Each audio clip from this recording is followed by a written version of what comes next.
Doctor Sudhanshu Trivedi, Bhau Torsekar, Kapil Mishra, Amitabh Agnihotri, आनंद Ranganathan, Shantanu Gupta, Vishnu Shankar Jain, major गौरव आर्या, मीनाक्षी जैन और 100 से अधिक वक्ता एक ही विशाल मंच पर होंगे। इस नवंबर में गुलाबी शहर जयपुर विचारों की अग्नि से एक बार फिर जाग उठेगा। The Jaipur dialogues annual summit 2025 का यह महाआयोजन लौट रहा है, पहले से कहीं अधिक शक्तिशाली और भव्य। ये वह मंच है जहां सत्य और उसका मिलन होता है।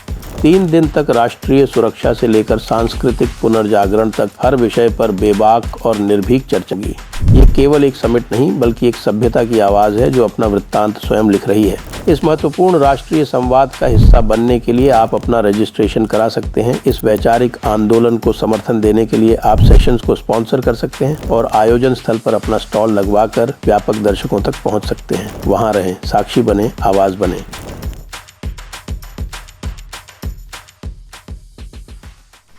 नमस्ते, आप सभी से अनुरोध है कि कृपया हमारी चैनल को सब्सक्राइब करें, वीडियो को लाइक करें। इस समय एक कंस्पिरेसी थ्योरी खूब चल रही है, यूट्यूब पे भी चल रही है, एक्स पे भी चल रही है, इंस्टाग्राम पे भी चल रही है। और वो ये चल रही है कि टेरेंस जैक्सन नाम का एक command inspector general US special forces airborne का 31 अगस्त को मृत पाया गया ढाका में। ढाका के एक होटल के रूम नंबर 808 में उसकी लाश मिलती है और उसके बाद फिर यहाँ चारों तरफ उसकी बातचीत होने लगती है। फिर उसको लिंक कर दिया जाता है एससीओ से कि साहब ये जो टेरेंस जैक्सन था वो भेजा गया था प्रधानमंत्री मोदी जी को मारने के लिए और उसका काम था एससीओ में 31 अगस्त को, यानी 31 अगस्त को ही उसकी लाश मिलती है ढाका में होटल वेस्टर्न में। और 31 अगस्त को ही 31 अगस्त और 1 सितंबर को प्राइम मिनिस्टर मोदी जो थे वो तियानजिन में थे, चाइना में। और फिर बड़ी बड़ी बातें होती हैं कि साहब इसमें बड़ी भारी एक साजिश थी और रशियन एजेंसीज़ ने इंडियन एजेंसीज़ को टिप ऑफ किया और फिर उन इंडियन एजेंसीज़ ने उसकी टेक आउट कर दिया उसको 31 अगस्त को, जब उसको तियानजिन में होना चाहिए था या उसके एजेंट्स को तियानजिन में होना चाहिए था। जो भी होता वो बांग्लादेश में क्या कर रहा था। तो ये एक बड़ी ज़बरदस्त एक कंस्पिरेसी थियरी चल रही है और उसको एससीओ से लिंक करके बहुत बड़े बड़े यूट्यूब चैनल भी उसको चला रहे हैं। लेकिन मैं आपको ये बताने वाला हूँ कि भाई साहब ये जो पूरी थियरी है ये बोगस है, total bogus theory. Total bogus theory इसलिए है क्योंकि जो कुछ भी उसका कार्यक्रम किया गया है वो रशियन ने किया है। इसीलिए आप जब देख रहे हैं कि एससीओ में रशिया ने बैठ के यानी कि बायलैटरल मीटिंग में विशेष तौर से प्रतीक्षा करके मोदी जी को लेके साथ में जब वो गए हैं तो उन्होंने अपने इंटेलिजेंस ऑपरेशन के डिटेल इनको बताए हैं। केवल ये कि साहब के देखिए इस तरह से ये यहाँ पर ये लोग बैठे हुए थे डिस्टेबलाइज करने के लिए बांग्लादेश को। बांग्लादेश के बाद में भारत को भी ये डिस्टेबलाइज करना चाहते हैं, नॉर्थ ईस्ट में करना चाहते हैं, पश्चिम बंगाल में करना चाहते हैं। ये कोई नई बात नहीं है, ये कोई नई बात नहीं है, ये सब जानते हैं। हम भी 20 बार बात कर चुके, 20 बार हम इसके अनुमान भी लगा चुके हैं। हम कई बार अनुमान लगाते हैं, कई बार फैक्ट्स होते हैं उसको बताते हैं, क्योंकि जो भी इस तरह की स्थिति होती है उसमें बिल्कुल एग्जैक्ट एक्यूरेट इन्फॉर्मेशन मिलना संभव नहीं होता। जब हम कंस्पिरेसी थियरी यानी जयपुर डायलॉग्स पे कोई इस तरह की थियरी जब चलाते हैं तो बोल देते हैं कि भाई ये कंस्पिरेसी थियरी चल रही है। आज हम आपको ये बोल रहे हैं कि ये जो कंस्पिरेसी थियरी जो चली है ये बिल्कुल बोगस है। और बिल्कुल बोगस उस स्थिति में है जब आप इसको इस टेरेंस एरविल जैक्सन को, जिसको कि ढाका में मारा गया, उसको अकेले नहीं मारा गया, उसके कुछ साथी और थे उनको भी मारा गया। जो मारने की जो पूरी स्टाइल है वो पूरी तरह से पोलोनियम पॉइजनिंग की तरफ इशारा कर रही है। और इसीलिए पोलोनियम पॉइजनिंग का मतलब हुआ केजीबी। पोलोनियम पॉइजनिंग की एक्सपर्टीज़ RNAW रॉ के पास नहीं है। KGB का बांग्लादेश में बहुत पुराना फुटप्रिंट है, बहुत पुराना। क्योंकि ये तो आपको ध्यान ही होगा कि जब लिबरेशन किया गया था बांग्लादेश का, तो वो संभव नहीं हो पाता बिना रशिया की सहायता के।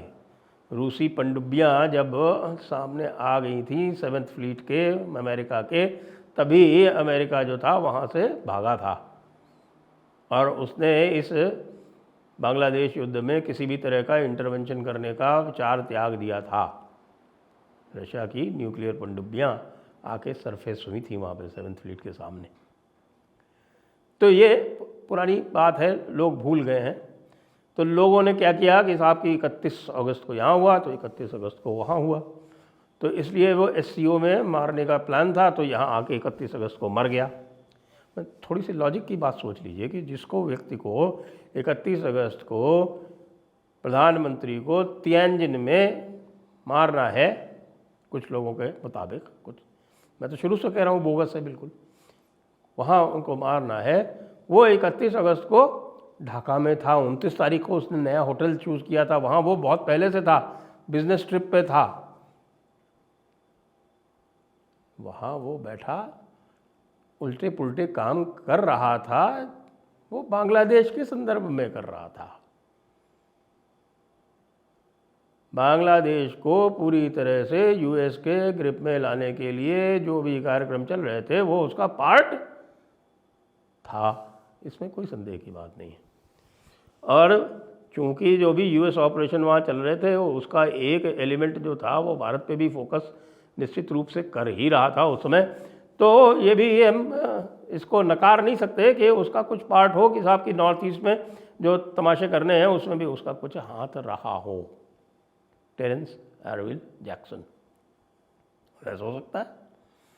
लेकिन इसका लिंक जो है वो SCO में तियानजिन में प्रधानमंत्री मोदी के ऊपर हमले से कैसे हो गया?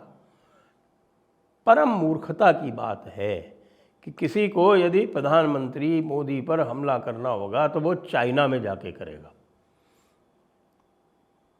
आप जानते हैं कितना रिस्की काम है CIA के लिए भी।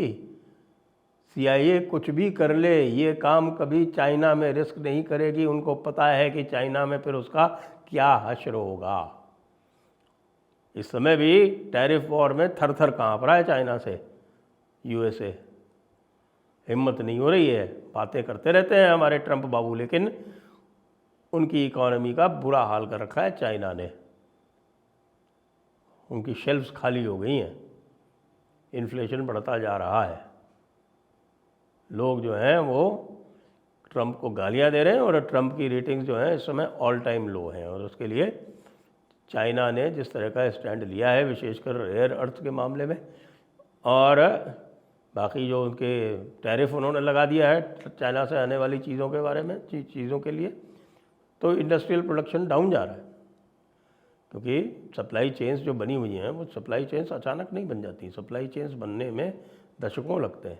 तो दशकों से बनी हुई जो सप्लाई चेन्स हैं वो अचानक रीअलाइन हो जाएंगी, ऐसा ट्रंप का जैसा मूर्ख ही सोच सकता है। कोई भी समझदार आदमी ये नहीं सोच सकता कि 4 साल के अंदर वो पूरी सप्लाई चेन्स चेंज कर देगा। जो सप्लाई चेन्स चेंज करने का कार्यक्रम था वो उसी प्रकार हो सकता था जैसा कि बाइडेन एडमिनिस्ट्रेशन या उसके पहले वाला जो ट्रंप एडमिनिस्ट्रेशन, उन्होंने सोचा था कि साहब कि इसको हम चाइना से शिफ्ट करके और भारत में ले जाएं या वियतनाम में ले जाएं, दूसरे छोटे और अन्य स्थानों में ले जाएं जो लो कॉस्ट इकोनॉमीज़ है वहाँ पर। चाइना में इस तरह का CIA अटेम्प्ट करेगी, ये ऐसा सोचना किसी बहुत बड़े मूर्ख का काम हो सकता है, ये समझदार आदमी का काम नहीं हो सकता। चाइना की जो लेवल ऑफ सर्वेलेंस है, चाइना का जो लेवल ऑफ एस्पिनाज है, चाइना का जो US इंटेलिजेंस के अंदर भी जो लेवल ऑफ पेनिट्रेशन है, उसकी आप कल्पना ही कर सकते हैं। और एक एक फॉरेनर जो है वहाँ पर, एक एक फॉरेनर वहाँ पर पूरी तरह से टेल होता है। ना केवल ये जो उनके स्वयं के जो लोग हैं उनकी भी इतनी चेकिंग और इतनी वेटिंग होती है कि कोई प्रश्न ही नहीं उठता कि किसी प्रकार का कोई संदिग्ध व्यक्ति प्रधानमंत्री मोदी के आसपास भी पटक जाता, ख़ास तौर से जब वो एसपीजी सुरक्षा भी उनके साथ ही रहती है। ऐसा नहीं कि वह प्रधानमंत्री मोदी कहीं जाएंगे तो पूरी तरह से उनके सहारे रहेंगे, हमारी एसपीजी की सुरक्षा साथ में रहेगी उनके। ऐसे में एक लो प्रोबेबिलिटी 0.1% प्रोबेबिलिटी का ऑपरेशन अटेम्प्ट करना CIA के लिए भी घातक, USA के लिए भी घातक और पूरे विश्व के लिए घातक। तो भाई लोगों, जिन्होंने ये कंस्पिरेसी थ्योरी ये चलाई है और ये टेरेंस जैक्सन की जो मृत्यु है उसको SCO से लिंक किया है, उनको मेरा प्रणाम। यूट्यूब पे बहुत सारे वीडियो चलते रहते हैं, लेकिन जब कई प्रतिष्ठित लोग जो है उस तरह की बातें करने लगते हैं तो फिर बोलना ही पड़ता है कि भाई ऐसा संभव नहीं है। कम से कम अपने जो ऑडियंस के आपके जो लोग हैं उनको कुछ तो आप क्रेडिट कीजिए कि भाई उनकी कुछ तो इंटेलिजेंस है। यदि भी बाद में पता चलेगा धीरे धीरे, लेकिन मैंने कहा कि मैं आके पहले ही बता दूं कि भाई साहब, जो लोग भी इस गफलत में पड़े हुए हैं, मैं इसलिए कह रहा हूँ कि कई लोगों ने मुझसे कहा कि अरे देखिए ये SCO वाला जो है ये असैसिनेशन प्लॉट, इसकी बात कीजिए।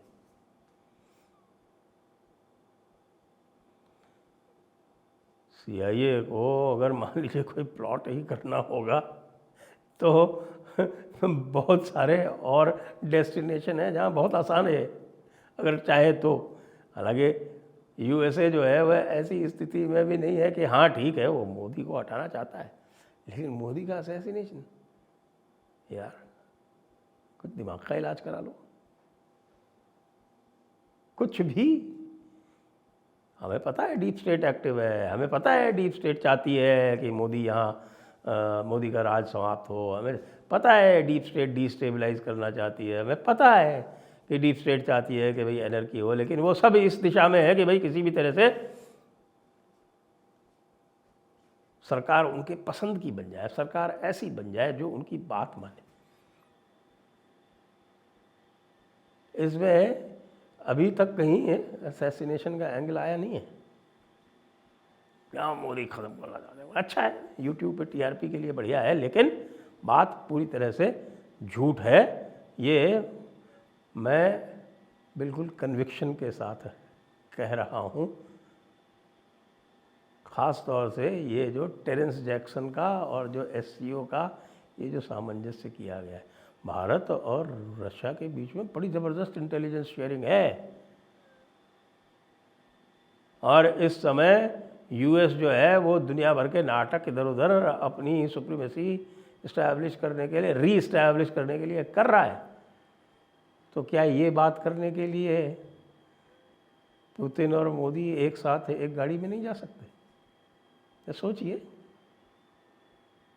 बस पुतिन ने कहा देखिए आपका यहाँ पे कुछ होने वाला था, हमने रोक लिया।